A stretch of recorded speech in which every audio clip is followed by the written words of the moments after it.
গ্রীষ্মকালীন কারুশিল্প উদ্যোক্তা মেলায় ঘুরতে চলে এলাম। আসসালামু আলাইকুম এভরিওয়ান, কেমন আছেন সবাই? আশা করি যে যেখান থেকে আমাদের ভিডিওগুলো দেখেন প্রত্যেকেই খুব ভালো আছেন। সেই সাথে সবাইকে স্বাগতম জানাচ্ছি আমাদের আরো একটা নতুন ভিডিওতে। 15 দিন আগে থেকে জানতাম যে মেলা হচ্ছে, কিন্তু আজকেও যে মেলাটা আছে না নাই সেটা কিন্তু জানা ছিল না। হঠাৎ করেই চলে এসেছি যে চলো যাই আগে, যে দেখি যে মেলা যদি থাকে তো মেলায় ঘুরলাম, মেলা না থাকলে অন্য জায়গায় যাব। রিক্সা দিয়ে যখন নামি তখন সামনে আসলে ফাঁকা ছিল, ভাবছি যে এই যা মেলাটা মনে হয় শেষ, আশাটা মনে হয় বৃথা গেল। মেলা টেলাতে যেয়ে যখন দেখি যে গাছেরও মেলা হচ্ছে, বৃক্ষ মেলা, তখন আমার ভীষণ ভালো লাগে। আর তো 3-4টা গাছ কিনবই। এদিকে এসেও দেখছি যে ও মা, গাছ নিয়েও দেখছি বসেছে। তারপর টিং করে একটা কথা মাথায় মনে পড়ে গেল যে অনেক দিন আগে ওকে বলেছিলাম যে আমার একটা প্রয়োজনীয় গাছ দরকার, সেই গাছটা কেনার কথা। তো কেন না সেই গাছের কথা একটু জিজ্ঞেস করে নেওয়া যাক যে আচ্ছা কি। তখন তো লোকটা বের করে দিল যে গাছটা চাইলাম, কিন্তু বাবারে বাবা যেই দাম চাইলো, একটা কথা যে মেলায় কোনো কিছুর দাম কমবে না তো বেড়েই যাবে। আমি এই গাছটা নিয়ে লোকটাকে কিছু ভাইবা কোশ্চেন করছিলাম, তো দেখছি না লোকটা পাশ করলো না।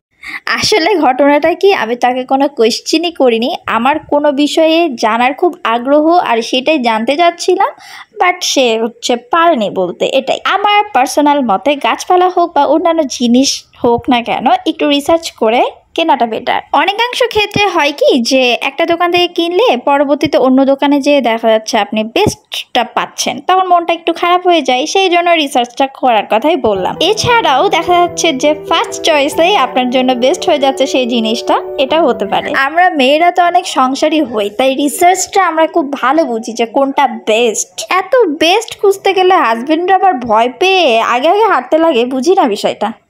আগের মতো মেলা নাই না? মেলাতে আসলাম গাছ নিতে, গাছ দেখছি একটা স্টল আছে, বাকি সব দোকান উঠে গেছে। অনেক দিন ধরেই যে মেলাটা ছিল, আমরা তো তাও না জেনে এসছি, না মনে মনে করছিলাম যে মেলা উঠে যাবে। হ্যাঁ আছে, কিন্তু এটা অন্য মেলা, গাছ নাই। এটা শিশু মেলা, যেখানে দুটা রাইড আছে। মেলাটা বড় না, মেলাটা ছোটই, কিন্তু আসলে এতই রিসার্চ করছিলাম যে সন্ধ্যা প্রায়, তো যেরকম নর্মাল শপ হয় কমন, সেই দোকানগুলোই মেলাতে ছিল। আমাদের মেয়েদের না আবার বড্ড শখ, যে শখে যেটা মনে হয় যে কিনবো সেটা কিন্তু কিনতেই হয়। তাই আজকে কি ছাড়া যায়, সংসারের কিছু জিনিস কিনবো। কথাই আছে না, সংসার সুখের হয় রমণীর গুণে। অবশ্যই সংসারের জন্য জিনিস কেনাকাটা করতে হবে, বাট অপচয় না, অপচয় কোনো কিছুতেই করতে নাই। একদম প্রতিপন্ন 60 টাকা। যা নিব মনে হয় না, কি জানি হতে পারে। একদম প্রতিপন্ন লুকানো, দেখা যাচ্ছে না। 20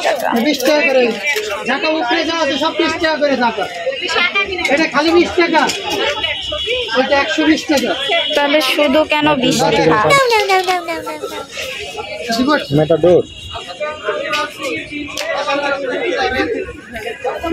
নরম না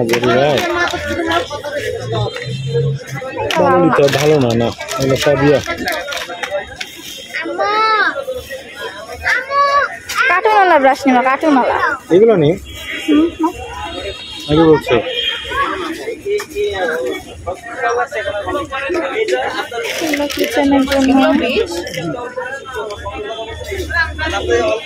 কলের ক্যাপ গুলো কি বড় আছে? না বড় না, দেখ নাই বড়। কালার দেখো, কালার, এটা কালার, এটা কালার, নীল কালার। দেখ 4টা কালার না ভাই? 26। হ্যাঁ বলি আছে না, দেখছো না, 26 সবই একই রকম ভাবে। ঠিক আছে। এত কিছু কিনতে কিনতে পরের জন্য চিন্তা হলো যে এখানে তো আর কোনো শপিং মলে আসিনি, মেলা তার কি পাওয়া যায়, তো একটা চিরুনি কিনে দিয়ে তার উপকার করলাম। দেখেছেন, লোকটাও কিন্তু বলছে 20 টাকার সংসার, বা সংসারের এত জিনিস কিনে সংসারটা পুরো ভরে নিল। চলো বাজার, চলো বাজারে। সংসারের অনেক জিনিস কিনে নিলাম এখন, যেটাতে সংসার ভর্তি হয়ে গেছে। মেলা শেষ, বাই বাই, এখন বাজার চলে যাচ্ছে।